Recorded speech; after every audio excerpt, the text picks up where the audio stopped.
You're listening to the AFTERBUZZ TV network, now the largest new media platform on the web, and your #1 source for after-show entertainment. Very good, Keith Johnson.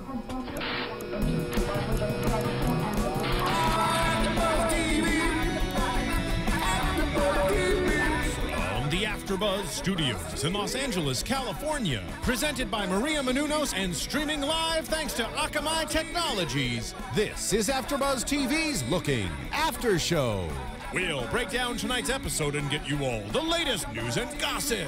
And now, another post-game wrap-up show for your favorite TV show. It's AFTERBUZZ TV's Looking After Show. Ooh, a throwback! Wow, throwback Beyonce. Props to our engineer Steven for not doing us wrong for our Beyonce request. Way to go, Steven. Woo! You could just sit here and... In case people are listening, Scott is breaking it down. I am breaking it down. That's right, I am Scott Moore, and this is Looking, the inaugural first season, episode 3, Looking at Your Browser History, and I'm with the lovely... I'm Kylie Hodges, and I know this is called Looking at Your Browser History, but I would call this episode The Calm After the Storm. Last God, week let's just was keep the such... Beyonce going here. I'm I'm loving fine with it. I'm fine with it. A little Beyonce to see this show through.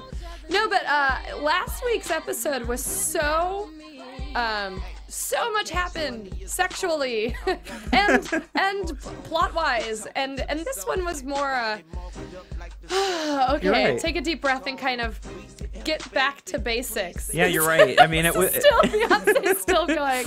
No, but you're right. I mean, episode 2, we were saying it last week, it was basically like cutting to the chase.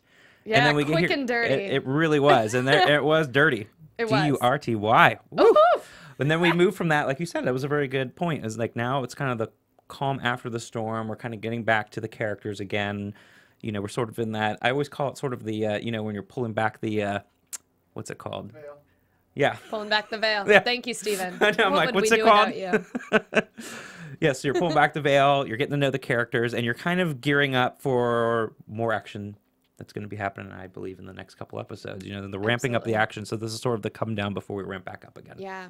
You know, I really liked this episode, though, because last week, as exciting as it was, I feel like when a show is starting out and it's so new, I just want as much character development as I can get. I really want to get to know the people. Besides, last week was a little less conversation, a little more action, and this week was a little more conversation, a little less action. But you're right. You want roots for the characters because you want to know them personally. So you want to get to know what their reasons are, why they do the things they do, and then you can feel like you can root for them a little bit more. Absolutely.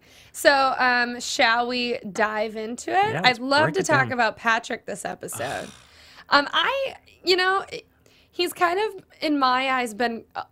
as much as I can identify with all of his fuck-ups, he kind of has come across as a shitty, immature person in the last couple of episodes because he has no filter. He comes across as kind of careless with his dating interactions. I suppose I got careless from his interaction with Richie in the last episode. He wasn't really thinking with the way he treated him. But this week was all about taking a step back and evaluating himself, and I really appreciated that. No, I agree. I think careless and also just sort of socially awkward. Totally.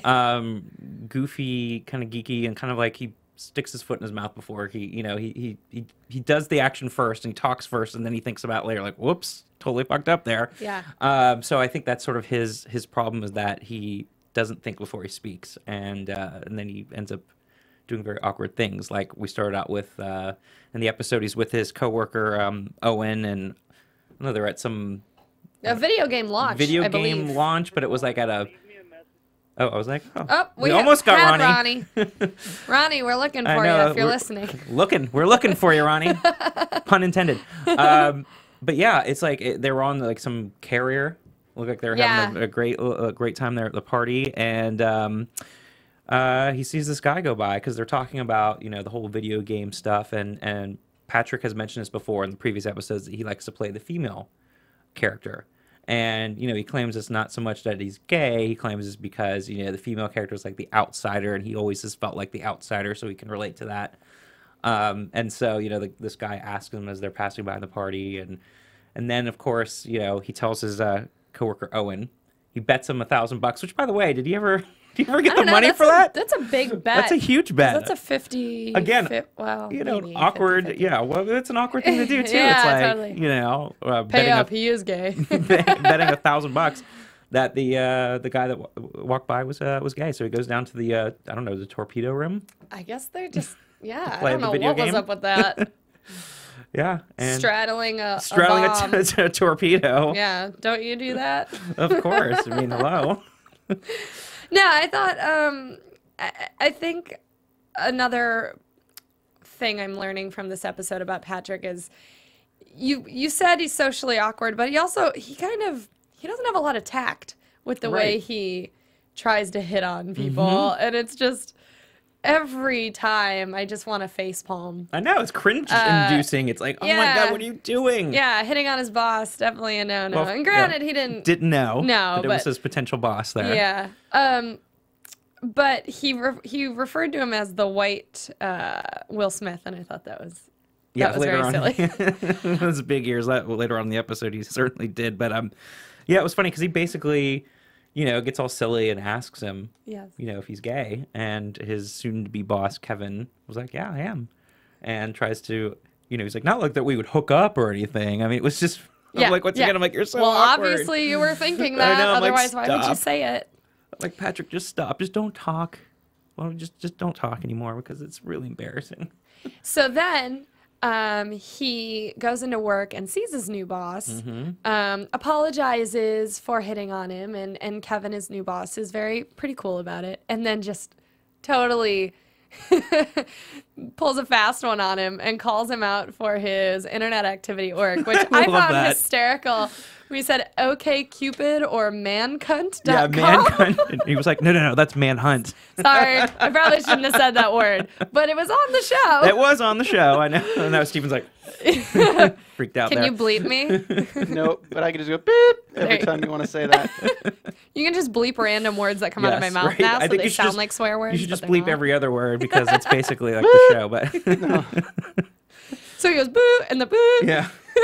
But anyways, I thought that was funny, and I you know, that made me kind of like his character. It's like this boss is kind of a smart ass and he Right. likes messing with people, and I feel like there'll be something down the road that there could be funny situations to come Oh yeah. from that. It also scared me too because it reminded me of when I was working in a regular job about all the times I would get on Facebook or things. I'm like, luckily I didn't look at porn sites or anything at work, but it made me think of like, yes, of course they would. I mean, they were like Comcast. They knew everything I was doing. You know, it's like, yeah. oh, it is a little scary when you think about that. You're like, of course they know. Of course they know exactly what he's doing Totally. on his computer there at work.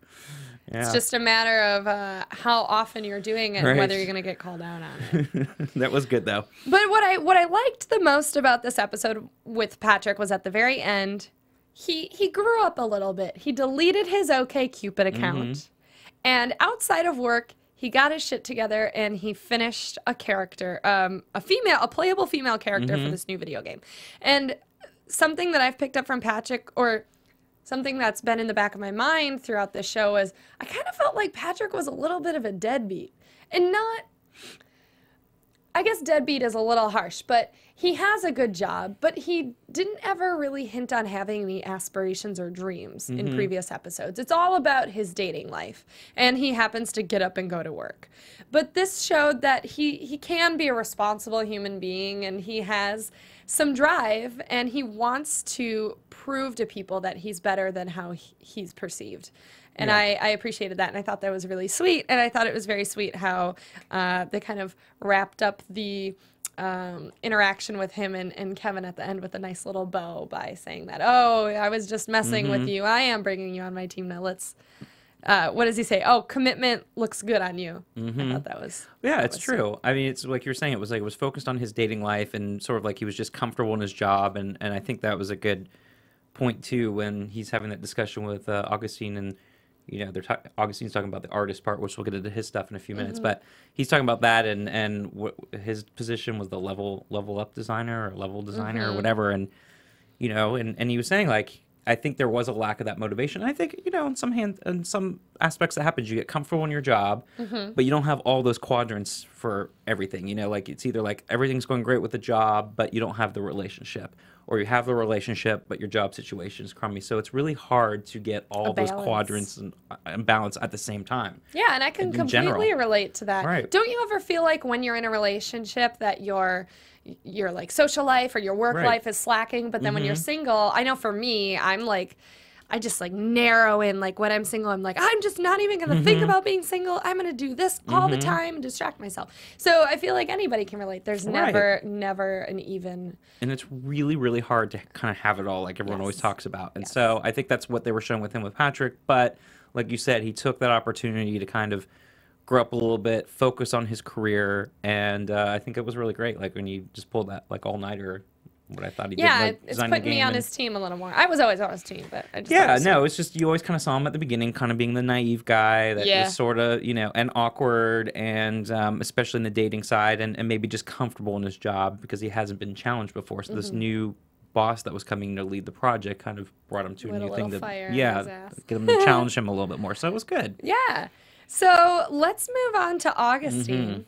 We didn't see too much of him and Frank this episode, but we did a little bit. At the very beginning, Frank comes home. Augustine's made breakfast for him. And I think you caught onto this scene a little better than I did because Augustine's a little short with Frank because Frank wants him to do his art in the garage. And I interpreted that as Frank doesn't like Augustine having his art stuff in the apartment. But I think I took it as because he kind of says in that line there about, you know, because Augustine's really frustrated already with his boss. Basically, he's putting her stuff together, her art installation piece together, and he was talking about he had to tear it all down that day. And he was frustrated, and I think it's because he hasn't been creating his own stuff as much as he wants to. So I took it as Frank was like, okay, I'll clear out room in the shed so you have your own dedicated space to work on creating your own stuff, right, and to get back into doing that. So I thought that was really good. You know, it was really kind of Frank to keep him motivated and be like, I'm supporting you, do the thing that you love, that you're passionate about, and let's get some space for you to actually have the ability to do it the way you want to do it. So yeah, and then in the next scene we see Augustine get fired for telling his boss that she's a shitty artist. And that it was terrible work. And yeah, he called it the chair apocalypse. Chair apocalypse, yeah. And I like Augustine. I think he's cute. I think he's feisty. I think he's a fun character to watch. And I'm anxious to see more develop between him and Frank.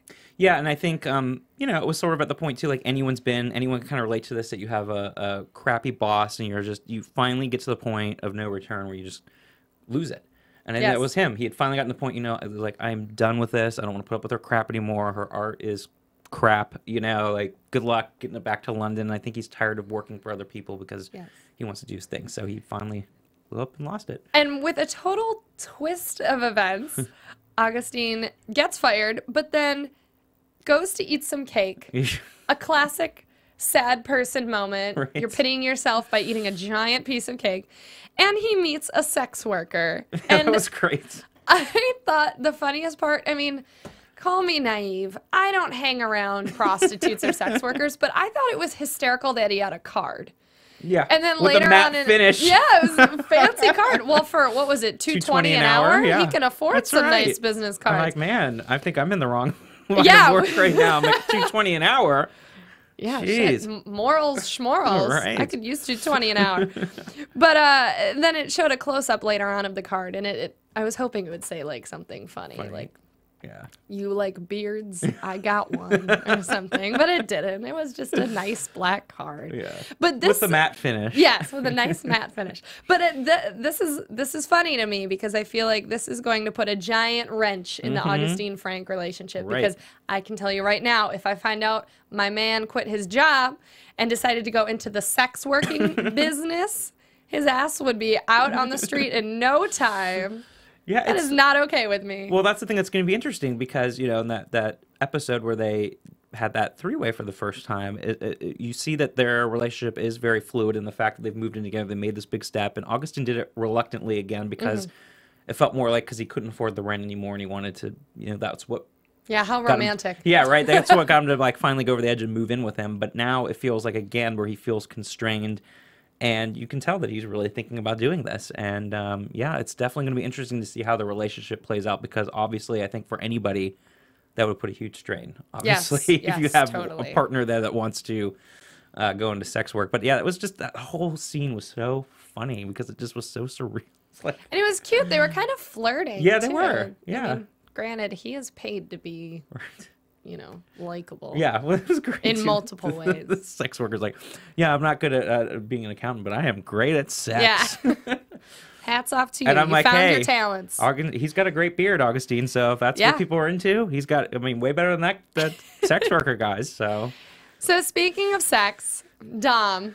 I like him a lot. I do too. And last episode, he stood up for himself, and I was totally cheering for him when he called out his ex, Ethan, I believe, in front of everybody in public for stealing like $8,000. Yeah, which is a lot of money for anybody, but especially back then, as someone that's working as a waiter, that's a ton of money. That's a ton of money. And so now it's revealed that, you know, he's taking a hold of his life, and he's trying to fulfill his dreams because he's put that on the back burner for so long, and he wants to start a restaurant. Which he's always wanted to do, too. Yes. And so he put that off again because he gave the $8,000 to Ethan, so it kind of took out his savings to be able to start this restaurant. So now he feels, you know, like he's closed that door with Ethan. He had that closure, which was great. And now he feels like he's ready to take that next move and finally make his dream a reality of opening a restaurant. It seems like such a struggle because, you know, he has his roommate who has a lot of faith in him, but when he's reaching out to people, they're not really as receptive. Yeah, I think it's tough. He needs the financial backing. Right. And I think it is tough because, I mean, on one hand, if you're talking to your really good friends, they're going to pretty much be supportive most of the time. It's going to be very hard for friends to, you know, be able to really have an unbiased opinion and be like, oh, this idea sucks. So I get that. Like, you're going to get the support from people. And what was it, the Portuguese chicken? That's what he was calling it. I don't even know what that is. I need to look that up. Let us know what Portuguese chicken is. Never been to Portugal. But that's what his like claimed, like that was going to be his restaurant thing, was the Portuguese chicken. And yeah, and he meets his old chef friend who was like, look, I don't have the money and I don't have the finances and the resources to be able to do it, and I've got this good gig here, I can't just leave it, which is understandable again too. You know, it's tough to, especially for restaurants. I have a friend that's doing a food truck now, and you just think that's expensive in itself, but a brick and mortar restaurant is so tough. So I mean, I can see a lot of people would be nervous about, you know, going in on something like that when there's so much competition and it's so expensive and so many. What is it, the new glove law now they have in California? Oh, I don't know you have to wear gloves if you're handling food or making drinks and all this. I'm okay with that. Yeah, but I mean, it's like, you just think about all these, you know, laws and things that can affect your business and how much it costs just for the gloves. It's an extra like $5,000 a year. Yeah, it's a lot of work, but it's also a lot of growing up on Dom's part that he's finally trying to pursue his dreams. And in the final scene, we see him in the sauna talking to a man his own age, which made me really happy because Dom is known for his promiscuity with younger men, especially in the last episode. Good God. But tonight he was flirting with a very handsome man who looked the same age as him in the sauna. Maybe a few years older. Yeah, give or take. But an appropriate age, to me. I mean, I know age ain't nothing but a number, but still. And it was Scott Bakula, too. Come on. Like, hello. That was awesome. And he looks great without a shirt on. I don't know how old he is, but if you're watching, Scott, good work. I think he's going to be 60 this year. Is he? Yeah, isn't that incredible? Really? Yeah. Wow, that chest hair did not have one white hair on it. Maybe they dyed it. Yeah. Actually, I wouldn't be surprised. But it made me, it's just, I thought it was a very Dom moment that he's having this moment where he's talking to a man who seems his own age, and I'm like, yeah, he's growing up. And a nice guy, too. Like a really, like, very normal, nice great conversation. Like, he just seems like a sweet guy. His name's Lynn. Yes. Seems like a really sweet guy. He's successful. He talks about he owns the flower shop, was Bud's on Castro Street, and he just seems like a really, like somebody you want to be hanging out with, you know, like good guy, successful career. And then there's the young 20-something giving him the eyes through the sauna, and he's just like, well, I'm going to go hit that, but in the meantime, I would like to take you to lunch sometime. So Dom successfully asked somebody out on a date while at the same time on his way out to go hook up with a younger man. So, I mean, hats off to you, Dom, because Lynn seems smitten, even though you were about to go bang somebody else. And part of me's like, man, I'm a little jealous because I was never in that world.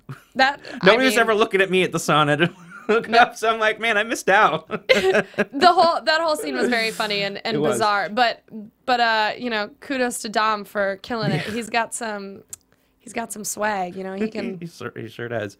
But I love that scene, and I'm really hoping you know, something comes of that with him with Lynn, because I think the guy seems like a really cool guy too. Yes, absolutely. It kind of seems like we will be seeing him again. This won't be the last time that we saw him. Right. So shall we jump into predictions? I think we shall. And now, your AfterBuzz TV predictions. Ooh. Well, I'm going to go and take the obvious one. Okay. We're going to see Richie again, which makes me so happy because at the very end we saw Patrick looking on the bar's website that Richie works at. Yes, the Esta Noche. And I was wondering, I was like, did he get paid for just his face being on that picture? Because he got all the credit for being in like all the episodes. Like, man, I really need to get into acting if I can get like paid just to have my picture up. God. I didn't even think of that. That's what I thought when I saw it. Richie is so adorable. I got really excited. He has the cutest smile. Yeah. I just want to give him a big kiss on that bearded cheek. Yeah, no, I thought it was great. And and you just kind of saw it at the end there, so you're thinking, okay, maybe, you know, again, like you're saying, in this whole process of Patrick kind of growing up here, taking a little more responsibility, that maybe now he's going to come back and try to make amends with Richie. So let's hope so. Yeah. I'm going to predict too, obviously, that Dom and Lynn are going to meet up for their lunch, and I'm also going to think that maybe perhaps Lynn will have something to do, maybe helping him either financially or maybe cutting through the red tape of finding a space. Like maybe either he'll give him some space at his florist to maybe open up this restaurant, something about that, because I feel like there's going to be like sort of a business / maybe romantic relationship with them. Yeah, I really hope that Dom finds a permanent what he's looking for in Lynn. He seems great. Right, so I think there's going to be we want him to grow up. And I think this is going to be a good way to do that. It'll be interesting. I wonder how that's going to work between the two, like if it's going to be good or bad. And obviously, I think Augustine's going to continue to make some bad decisions. Totally. I think him and Frank's relationship is just doomed, and it makes me sad. I like watching it happen in a sad way. I do too, and I think it sort of has to happen because Augustine's kind of in this point of transition with his career being fired, and you know, I think he's got to do this and kind of get this out of his system. So yeah. It's going to be kind of sad, but also like, you know, that train wreck, like you can't help but watch. Yep. But it's coming. He's going to keep making some bad decisions there, and it's not gonna be pretty. Well, and I guess we'll just have to wait till next week. That's right. Well, where can everybody find you on the interwebs? They can find me on Twitter at sman80. That's SMAN80. And here for one more week for Klondike. And the after shows for Archer and Chosen. And also I'm doing stand-up comedy again. Are you? So there you go. Actually, I'm putting it out there now because I'm probably not going to be on the show that night. Because it's Sunday, February 23rd. Okay. 8 p.m. in the Belly Lounge of the Belly Room of the Comedy Store. The world famous comedy store. Yes, here in West Hollywood. So Sunday, February 23rd, 8 o'clock. Well, congrats. Yeah. You can find me on Twitter at the Kylie Hodges and my website, KylieHodges.com. Thanks for tuning in. We'll see you guys next week. From executive producers Maria Menounos, Kevin Undergaro, Phil Svitek, and the entire AfterBuzz TV staff, we would like to thank you for listening to the AfterBuzz TV network. To watch or listen to other after shows and post comments or questions, be sure to visit AfterBuzzTV.com. I'm Sir Richard Wentworth, and this has been a presentation of AfterBuzz TV. Buzz you later. The views expressed herein are those of the hosts only and do not necessarily reflect the views of AfterBuzz TV or its owners or principals. Thank you for watching AfterBuzz TV on YouTube. For more of your favorite after shows and interviews, subscribe to our channel here, and be sure to share your opinion on the episode in the comment section below here. We'd love to see what you guys are buzzing about. Thanks again. Buzz you later.